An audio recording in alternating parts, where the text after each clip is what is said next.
अगर रिसेंटली आपने एक गाड़ी खरीदी है तो मौज बस आपके और आपके परिवार की नहीं हुई बल्कि सरकार की भी हुई है। गाड़ियों के दाम हमारे देश में इतने बढ़ गए कि रफ्तार और बादशाह भी इसके बारे में बात कर रहे हैं। गाड़ी सर चढ़ बोले जैसे फैनी बावे, गाड़ी इंडिया में 3 गुना महंगी बावे, बंदा आर पार देखे आंखें पैनी बावे। रेडिट में एक यूजर बोलते हैं कि गाड़ियां अब इतनी एक्सपेंसिव हो गई हैं कि मोस्ट सेगमेंट्स अब कॉमन मिडिल क्लास परिवार के बाहर है। इनफैक्ट इंडस्ट्री में पिछले 5 सालों में एवरेज प्राइस करीब 7.5 लाख से 11.5 लाख हो गया है। अब जैसे मैं आपको एक एग्जांपल देता हूँ, बात करते हैं सेडान कैटेगरी की। पिछले 25 सालों में हमारे देश में सेडान कैटेगरी में टॉप रही है होंडा सिटी, पर अब इसी गाड़ी के दाम देखो। 2023 में दिल्ली में अराउंड 13.5 लाख है, जबकि उसकी कंपेटिटर Hyundai वर्ना की कॉस्ट 12.7 लाख है। But the question is why? अगर आप ऑटो मैन्युफैक्चरर से इसके बारे में पूछोगे, वो सब बोलेंगे इनपुट प्राइसेस। बेसिकली जो गाड़ी बनाने में मटेरियल होता है उसके दाम बढ़ गए, इसलिए गाड़ियों के दाम बढ़ गए। जैसे मारुति सुजुकी ने अपनी रेगुलेटरी फाइलिंग में लिखा कि जनवरी 2024 में हमें अपने दाम बढ़ाने पड़े कमोडिटी प्राइसेस के इंक्रीज की वजह से। पर बात बस इनपुट प्राइसेस की नहीं है, बात ये भी कि कस्टमर को गाड़ी में कई फीचर्स चाहिए। जैसे Hyundai i10 का एग्जांपल लेते हैं। अगर आप इस गाड़ी के लेटेस्ट मॉडल को पिछले मॉडल से कंपेयर करोगे, आप देखोगे कि साइज में ही नहीं बल्कि डिजाइन और इंफोटेनमेंट और सेफ्टी सिस्टम्स में भी इस गाड़ी में कई अपग्रेड्स हुए हैं। अब ये भी नहीं कि हर गाड़ी का साइज बड़ा है, अगर साइज सेम भी है मॉडल का तो भी इनपुट प्राइसेस बढ़े हैं।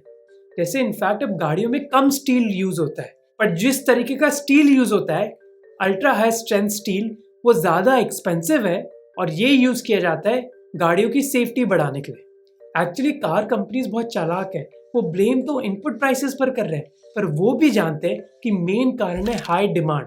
और बस गाड़ियों की हाई डिमांड नहीं है बल्कि प्रीमियम गाड़ियों की हाई डिमांड।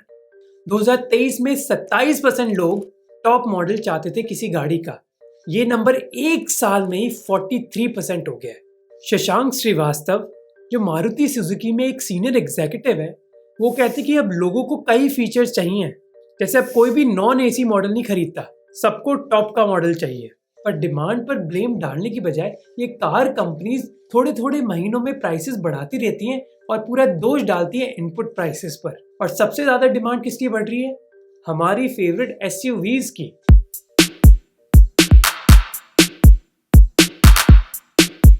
शशांक कहते हैं कि SUV सेल्स हैचबैक से अभी कई ज्यादा है और लोग पागल क्यों हो रहे हैं SUVs के पीछे? इसके पीछे कई कारण हैं, जैसे ज्यादा सेफ्टी, हाई ग्राउंड क्लियरेंस, ज्यादा स्पेस और बेटर परफॉर्मेंस। पर एक और कारण है social media. So guys, Thar आज चला के देख रहे हैं, पहली बार चला रहा हूँ मैं। और सबसे पहले तो बैठते ही जो आई है कॉन्फिडेंट वाली फील आई है, मर्दों वाली। गाइस फाइनली हमारे सामने थार रॉक, मतलब अंदर बैठ के लग नहीं रहा कि हम थार के अंदर बैठे हैं। गाइस, मौत का तांडव, श्रीमान लेजेंड खुद बैठा है थार में।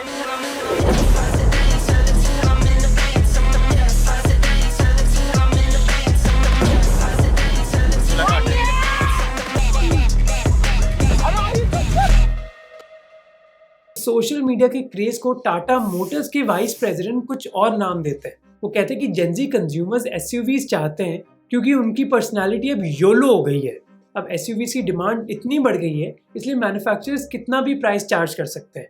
और सबसे ज्यादा मजे हो गए हमारी सरकार के। इंडिया में गाड़ियों पर आपको बस 18 या फिर 28% GST नहीं देना पड़ता, बल्कि एक सेस भी देना पड़ता है जो 1% से लेकर 22% तक हो सकता है। जबकि US में टैक्स मैक्सिमम 8.25% होता है और 5 स्टेट्स में तो कुछ भी टैक्स नहीं होता। इसी वजह से टोयोटा कैमरी उधर बस 25 लाख की बिकती है, जबकि सेम गाड़ी हमारे देश में 50 लाख की बिकती है। इसके पीछे कारण है कि टोयोटा कैमरी हमारे देश में मैन्युफैक्चर नहीं होती बल्कि असेंबल होती है, और हर पार्ट जो इम्पोर्ट होता है उस पर एक इम्पोर्ट ड्यूटी लगती है। ये इम्पोर्ट ड्यूटी 15 से 30% हो सकती है। फिर उसी पार्ट पर सरकार GST भी लगाती है 18% का। अब ये सारा GST कार मैन्युफैक्चरर को देना पड़ता है, पर वो ये सारी कॉस्ट ऑब्वियसली कस्टमर को पास कर देते हैं। और अभी तो कहानी खत्म भी नहीं हुई है। जैसे ही ये गाड़ी फैक्ट्री के बाहर निकलती है और कस्टमर तक पहुंचती है तो कस्टमर को और टैक्स देना पड़ता है। पहला कंपोनेंट है GST, यानी कि 28% टैक्स, क्योंकि टोयोटा कैमरी लार्ज गाड़ी की कैटेगरी में आती है। और फिर लगता है उस पर 15% सेस, जिसके साथ कैमरी की कॉस्ट 38 लाख हो जाती है। और अभी तो एक और मामला बाकी है, रोड टैक्स। इंडिया में different states different road tax charge करती हैं। अगर हम दिल्ली की बात करें तो उधर रोड टैक्स 10.6% है, जिसका मतलब फाइनल कॉस्ट इस गाड़ी की 40 लाख पार कर जाती है। अब ये टैक्सेस उस गाड़ी पर हैं जिसके पार्ट्स तो शायद इंपोर्ट हो रहे हैं, पर वो असेंबल इंडिया में करी जा रही है। अगर कोई फुल्ली इंपोर्टेड गाड़ी देश में आती है तो उस पर तो टैक्सेस और ज़्यादा होते हैं, और इसी वजह से लग्जरी गाड़ियाँ इंडिया में बहुत ज़्यादा एक्सपेंसिव है। प्रीमियमाइजेशन के अलावा गाड़ियों के प्राइसेस बढ़े हैं कंप्लायंस नॉर्म्स की वजह से, चाहे वो एमिशंस हो या फिर सेफ्टी। एमिशंस का गोल बस सिंपल है, देश की एयर क्वालिटी पर ध्यान देना। इकोनॉमिक टाइम्स को एक इंटरव्यू में एक एग्जीक्यूटिव ने बताया, हमारे लिए चैलेंज है देश के स्ट्रिक्ट पोल्यूशन लॉज को फॉलो करना और ऐसी कॉस्ट पर गाड़ी बनाना जिससे लोग खरीदे भी। आपको कई बार ये एग्जीक्यूटिव्स बोलेंगे CAFE नॉर्म के बारे में, यानी कि कॉर्पोरेट एवरेज फ्यूल इकोनॉमी, जिसकी वजह से गाड़ियों की फ्यूल एफिशिएंसी बढ़ानी है जिससे CO2 एमिशंस ना हो। और इसकी वजह से इन कंपनीज को R&D में बहुत इन्वेस्ट करना पड़ता है, और R&D का पैसा तो हम जैसे कस्टमर्स ही देंगे। इनफैक्ट जब Bharat stage 6 emission standards adopt हुए थे अप्रैल 2020 में, तब गाड़ियों के दाम 30% तक बढ़ गए थे। अब कई ऑटो मैन्युफैक्चरर्स तो ऐसे नॉर्म्स के बारे में कंप्लेन करेंगे, पर जब हवा का AQI 1000 हो और देश के लोग लंग कैंसर से मर रहे हो तो हॉस्पिटल के बिल देने से बेटर तो है कि हम गाड़ियों के स्टैंडर्ड्स इंप्रूव कर दें। और ऐसी चीज़ सेफ्टी में भी हुई है, जैसे मारुति सुजुकी के चेयरमैन RC भार्गव बोलते हैं कि एयरबैग्स जैसे सेफ्टी फीचर्स ऐड करने की वजह से गाड़ियाँ और कॉस्टली हो जाती हैं। इंडियन रोड पर सेफ्टी स्टैंडर्ड्स तो इतने बुरे हैं कि मैं मानता हूँ कि अगर गाड़ियों में एयरबैग्स लग जाए तो सबका ही भला हो। 2019 में सरकार ने स्ट्रिक्ट सेफ्टी रूल्स, जिनको AIS 145 बुलाया जाता है, उनको इंट्रोड्यूस किया था, जिससे airbags, anti lock braking system, reverse parking sensors और सीट बेल्ट रिमाइंडर जैसे फीचर्स अब मैंडेटरी हो गए। अब इन सेफ्टी फीचर्स की वजह से गाड़ियों के दाम कितने बढ़ते हैं ये एक्चुअली कहना इतना आसान नहीं है। जैसे मारुति सुजुकी ने जब ये फीचर्स ऑल्टो गाड़ी में डाले तब उसका प्राइस बस 25,000 तक बढ़ा, पर अगर इन स्टैंडर्ड्स की वजह से गाड़ी का पूरा डिजाइन चेंज करना पड़ेगा तो और प्राइसेस बढ़ जाते हैं। ऐसा ही हुआ था महिंद्रा थार के साथ, जिसको अपना पूरा डिजाइन ही चेंज करना पड़ा और प्राइसेस बढ़ गए 20 से 25%। और अगर एडवांस फीचर्स ऐड होंगे तो ऑब्वियसली और प्राइसेस बढ़ेंगे, जैसे इलेक्ट्रॉनिक स्टेबिलिटी कंट्रोल, जो डिटेक्ट कर देता है जब एक गाड़ी अपना कंट्रोल खो रही है और ड्राइवर को स्टेबलाइज करने में मदद करता है।